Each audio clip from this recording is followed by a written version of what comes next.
6.5 పేజీల లేదు సారీ బాబు 6.5 ఠావుల వ్యాసంలో ఆయన ఆక్రోశం, ఆయన ఆవేదన, మారీచుల కుట్రాట. ఆయన బాధాకృష్ణ గారు, మీకు ఒక విషయం చెప్పాలనుకుంటున్నాను. ఆంధ్రప్రదేశ్కి గూగుల్ డేటా సెంటర్ రావడాన్ని ఎవడు వ్యతిరేకించడు. ఒకవేళ వ్యతిరేకించినా కూడా అది ఆగేదేం కాదు, ఒకవేళ వచ్చేదైతే పూర్తిగా. కానీ అది డేటా సెంటర్ అంటే ఏంటి, దానికి ఏమేమి వనరులు అవసరమవుతాయి, అది కష్టమా కాదా అని కొంతమంది చెప్తున్నప్పుడు దాన్ని విమర్శలుగా తీసుకోండి.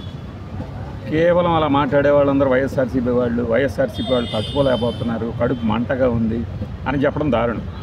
నువ్వు ఏదైతే వాల్ స్ట్రీట్ జర్నల్ గురించి చెప్తున్నావో, లండన్లో ఉన్న జగన్మోహన్ రెడ్డి గారికి తెలియకపోవచ్చు కానీ అని చెప్పావు కదా. లండన్లో ఉన్న జగన్మోహన్ రెడ్డి గారికి, హైదరాబాద్లో ఉన్న మీకు, ఇంకొకరికో తెలియాల్సిన అవసరం లేదు. కానీ అదే వాల్ స్ట్రీట్ జర్నల్ తర్వాత రోజు రాసిన స్టోరీని కూడా నువ్వు ఉదాహరించుంటే పద్ధతిగా ఉండేది. అది ఒక బ్యాలెన్స్డ్ స్టోరీ లాగా, బ్యాలెన్స్డ్ భజన్ లాగా ఉండేది. ఏ డేటా సెంటర్లు, ఎందుకు డేటా సెంటర్లు అవసరం అవుతున్నాయి, డేటా సెంటర్లకి ఎందుకు ఈ పవర్ కానీ వాటర్ కూలింగ్ ఫెసిలిటీ కానీ ఎందుకు అవసరం అనేది కూలంకషంగా రాసుకొచ్చారు. దానికి ప్రత్యామ్నాయంగా ఏం వెతకబోతున్నారు అనేది కూడా. నువ్వు అది వదిలేసి ఇక్కడ వీళ్ళు ఏడుస్తున్నారు. బాబు, MOU మాత్రమే అయింది స్థల సేకరణ. ఒకవేళ బ్యాలెన్స్డ్గా మాట్లాడే వాళ్ళే అయితే మరి ఆ రోజున అదానీ డేటా సెంటర్ గురించిన ఒప్పందాలు దావోస్లో జరిగినప్పుడు, జగన్మోహన్ రెడ్డి హయాంలో జరిగినప్పుడు దాని గురించి ఇక్కడ ఇప్పుడున్న ప్రభుత్వ పెద్దలు ఏమైనా మాట్లాడారు? దానిని ఆక్రోశం అని ఆ రోజు ఎందుకు రాయలేకపోయాను? ఏముందిలే, ఇక్కడ కుదిరిన ఒప్పందాన్నే పోయి అక్కడికి పోయి సంతకాలు చేసుకొచ్చారు అని వాళ్ళు అనడం, మీరు రాయటం చూసాం కదా.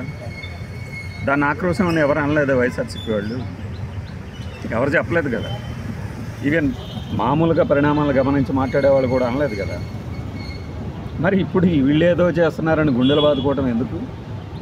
కూలింగ్ ఫెసిలిటీ అవసరమా కాదా? పవర్ ఎక్స్పోనెన్షియల్, చాలా పవర్ అవసరమా లేదా? ఇది అవసరము అని చెప్పడము తప్ప. ఓకే, అది మారీచుల కుట్రే, రాకుండా చేస్తారేంటి? ఆహా ఓహో అని మెడికల్ కాలేజీల దగ్గర జగన్మోహన్ రెడ్డి అలా అన్నాడు, ఇలా అన్నాడు. ఇంకా మాట్లాడితే ఆయన ఫిష్ స్టాల్స్ తీసుకురావడానికి కూడా ఎగతాళి చేస్తున్నారు కదా. మరి మన ప్రధానమంత్రి గారు, అమిత్ షా గారు పకోడీ సెంటర్లో పెట్టుకోండి అన్నప్పుడు ఏమైంది ఎగతాళి? ఉద్యోగాలు కావాలన్నప్పుడు అప్పుడు ఏమైంది? మరి అప్పుడు రాయడానికి పెన్నులో ఇంక్ లేదా? అంటే ఆయన కొంతమంది చెప్తారు జగన్మోహన్ రెడ్డి అమాయకుడు, ఎవరైనా రాసిస్తే అది చదువుతాడు. ఆయన అమాయకుడో ఇంకొకడో తర్వాత. కానీ ఇప్పుడు దాన్ని ట్రోలింగ్ చేసేవాళ్ళు, ఆ ట్రోలింగ్ నీ కళ్ళకి ఎందుకు కనపడదు? లోకేష్ గారిని, చంద్రబాబు గారిని, పవన్ కళ్యాణ్ గారిని వీళ్ళని ట్రోలింగ్ చేస్తే మాత్రం పెన్నులో ఇంకు ధారాళంగా ప్రవహిస్తుంది కదా. మరి మీకు అక్కడెందుకు కనపడదు? నీ 6.5 ఠావుల వ్యాసంలో మొదటి భాగం దానికి కేటాయిస్తే రెండో భాగం పాపం ఆంధ్రప్రదేశ్లో కులాల కుంపట్లో కొట్టుకుపోతుంది, దానికి వైసీపీ మంట వేస్తుంది అని బాధపడ్డావు కదా. ఇక్కడ వైఎస్ఆర్సీపీని ఎందుకు తీసుకొస్తున్నారు మీరు? ఇక్కడ లక్ష్మీనాయుడు అనే ఒక యువకుడి మర్డర్లో వైఎస్ఆర్సీపీకి ఏంటి సంబంధం? మీరే రాశారు కదా, చంపిన అతనేమో టీడీపీ, చనిపోయిన అతనేమో జనసేన అని. ఇంకా ఈయన వాస్తవాలు కూడా తెలుసట. వాస్తవానికి వీళ్ళంతా సన్నిహితంగానే ఉండేవాళ్ళట. మరి తెలిసిన వాళ్ళు కాకపోతే 2 లక్షల రూపాయలు అప్పు ఎలా ఇస్తారా బాబు? ముక్కు మొహం తెలియని వాడికి అప్పులు ఏమైనా ఇస్తారా? అంటే మనము ఏది బయట వాళ్ళకి నమ్మిద్దామని చూస్తామో అదే రాయడం జర్నలిజమా? వారికి అప్పు ఉంది, అప్పు తెచ్చటమని అడుగుతున్నందుకు నెంబర్ తీసుకొని అసభ్యంగా వేధిస్తున్నాడు వైఫ్ని అంటే ఆ విషయాల్ని ఉదహరించడం మానేసేసి నువ్వేది చూపించాలనుకున్నా అదే చూపించేసి, వారు కమ్మ వీరు కాపు కాబట్టి మధ్యలో 2 కులాల మధ్య కుంపటిగా దీన్ని మార్చడానికి వైఎస్ఆర్సీపీ రాబందుల్లాగా చేరిపోయింది. కాపు నాయకులను కొంతమందిని చేరదీసే మాట్లాడిస్తుందంటే ఇది అంతకన్నా అవమానం కాదు. వైఎస్ఆర్సీపీ వాళ్ళు చెప్తే వీళ్ళు మాట్లాడతారా, లేకపోతే మాట్లాడలేరా? ఈ హత్య కూడా ఇక వాళ్ళే చేశారంటారా కొన్ని రోజుల తర్వాత? ఇక పైగా నిందితుడిని, తండ్రిని కూడా అరెస్ట్ చేశారట. వాళ్ళు చెప్తుంది ఏంటి?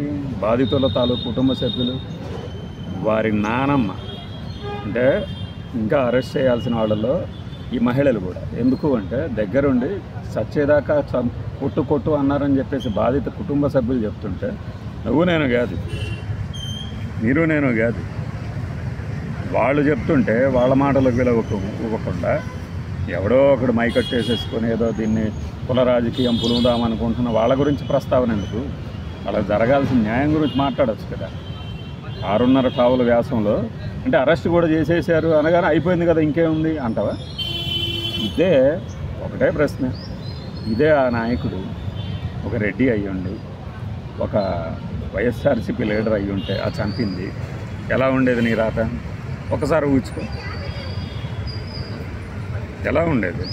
ఎంత అద్భుతంగా మన విన్యాసాలు ఉండేవి, పత్రికల విన్యాసాలు కానీ రాతగాళ్ళ రాతలు కానీ ఎలా ఉండేవి, ఏ రేంజ్లో ఉండేవి. అధికారం కోల్పోయినా కూడా మతం తగ్గని వైఎస్ఆర్సీపీ లీడర్లు ఇలా రాసుకొచ్చేవాడు కదా. ఇన్సిడెంట్ జరిగినప్పుడు ఆ ఇన్సిడెంట్ని అట్లా వదిలేయక నీ చెత్త పలకలో చేర్చాల్సిన అవసరం ఏంటి? ఎందుకు చేర్చాలి?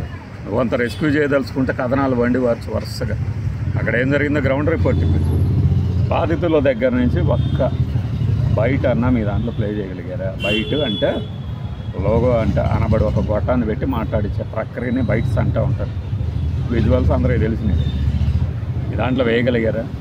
వాళ్ళ వాదన ఏంటి, వాళ్ళు ఏం చెప్తున్నారు? సాక్షిని వదిలేయండి. సాక్షి అంటే మీ అందరికీ తెలుసు కదా, బ్రాండ్ వేసుకున్న పత్రిక కదా, దాని మీద పడేయడం ఎందుకు? ముందు మనకేమో ఖార్స్ అయిన జర్నలిస్టులము దమ్మున్న జర్నలిస్టులు అని చెప్పు నువ్వు రేగుతుంటాం కదా. రాయండి. దాన్ని కులాల కుంపట్లుగా మార్చాలని చూస్తున్నాడు. ఎవరు చూస్తున్నారు? ఎవరో చూస్తే ఊరుకుంటారా?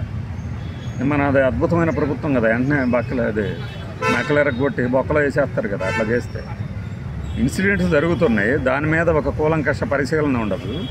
6.5 టావులతో మనం రెడీ అయిపోతాం. మీ వల్ల కాదు, నేను వచ్చా చూడండి, అసలు అల్లాడిస్తాను, దడ్డల్లాడిస్తాను, మీ వల్ల కావట్లేదు అనుకుంటాను.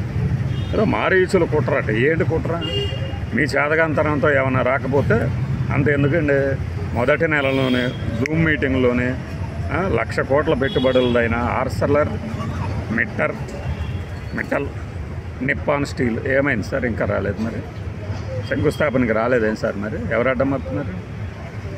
BPCL ప్లాంట్ అన్నారు, అది ఇంకా రాలేదా? మరి ముందేమో మచిలీపట్నం అన్నారు, తర్వాత ఏమో ఇంకేదో ఊరు చెప్తున్నారు. ఏదో మన నక్కపల్లి దగ్గరికి అన్నారు, అణు విద్యుత్ కేంద్రం ఏదో. వాటికి ఎవరు అడ్డం పడుతున్నారు? మీరు తీసుకురావాలనుకుంటే తీసుకురండి. రాజకీయాలు మాట్లాడేవాళ్ళు మాట్లాడుతూనే ఉంటారు. ఈ సమయానప్పుడు వాళ్ళు ఎటు ఉంటారు పక్కన. ఏది మీ అన్న అది తీసుకురాలేదు, మా తమ్ముడు తెచ్చాడు అని. ఎవరు ఏం తెచ్చారో కళ్ళ ముందు కనబడుతున్నాయి. PG మెడికల్ సీట్లు వచ్చినాయి కదా ఇవాళ 108 ఎన్నో మంత్రి సత్యకుమార్ గారు చెప్పారు కదా. మరి ఎలా వచ్చినాయి? 5 మెడికల్ కాలేజీలు పూర్తి చేస్తే వచ్చినట్టే కదా. పేద విద్యార్థులకు అందుతున్నాయి కదా అందరికీ. వాటి గురించి రాయమా మనం? అదే అనేది అన్నమాట. మనం ఏమి చూపించాలి, ఏమి వీళ్ళు అనుకోవాలి, ఎలా మాట్లాడుకోవాలి, వీళ్ళ భావజాలం ఎలా మార్చాలి అనేదానికే పరిమితమైనప్పుడు ఇలాంటి రాతలు వస్తాయన్నమాట. మన వాళ్ళేమో ఫైనల్గా నువ్వు చెప్పేది ఏంటి? నువ్వు చెప్తే మేము నేర్చుకొని చెప్తాం అన్నమాట. ఇక్కడ స్టాంపు పట్టుకొని చెట్ల కింద కూర్చొని మాలాగా సర్టిఫికెట్ల మీద స్టాంపులు వేసుకుంటూ తిరగండి. మన వాళ్ళు కొంతమంది కామెంట్లు పెడుతున్నారు. జస్ట్ ఇందాకే చదివే కాబట్టి చెప్తున్నాను అనమాట. నకిలీ రబ్బర్ స్టాంపులు తయారు చేసుకొని బయట చెట్ల దగ్గర కూర్చొని సర్టిఫికెట్ల మీద స్టాంపులు వేసుకుంటూ ఉండండి. వీడు ఫలానా వాడు, వాడు ఫలానా వాడు అంటే. ఫైనల్గా నువ్వు చెప్పేది ఏంటి అంటే, ఫైనల్గా నేను చెప్పేది ఏంటి, నేనేం చెప్పాలనుకుంటున్నానో అర్థమయ్యే వాళ్ళకి అర్థమవుతుంది. మరీ ఎక్కువగా బాధపడకుండా సొసైటీకి నువ్వు చెప్పే సొసైటీకి ఉపయోగపడే నువ్వు చెప్పే పనులు నువ్వు చూసుకో. బాయ్.